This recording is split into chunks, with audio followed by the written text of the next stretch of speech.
Let's play a money game. Which option would you choose? Option 1, guaranteed $1 million.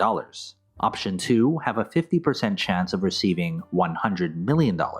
Think about it for a moment and then we'll proceed with the video. First, we need to get an expected payout on option 1 and option 2. Option 1, your expected payout is 100% times $1 million equals $1 million. Option 2, your expected payout is 50% times $100 million equals $50 million. Looking at expected payout, it should be obvious. Option 2 is the better choice, $1 million versus $50 million. That's just how the math works. If you understand probabilities, you will clearly choose option 2. But most of you won't. You'll choose option 1. Why choose option 1 over option 2, even if it's clear that you're expected to make more money with option 2? Let's think of it a different way. What if you have $1 million right now? Would you bet that $1 million on a 50% chance of winning $100 million? If you lose that $1 million.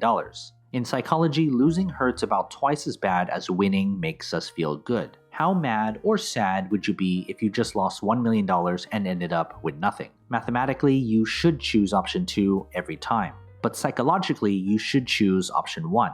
But circumstances also play a part in your choices. If you don't have a lot of money, you should take the guaranteed $1 million all day, every day. But what if you were already a millionaire? What if you were Jeff Bezos or Elon Musk with billions of dollars? Why take option 1 with a guaranteed $1 million, a meaningless amount in comparison to your great wealth? You could easily choose option 2 because $100 million sounds a lot more exciting than $1 million, even if there's only a 50-50 chance. And sure, there's the gambling aspect. You could just like the risk. There's the mathematical answer, the psychological answer, the circumstantial answer, and the risk-taking answer. So what would it be? Option 1 or option 2?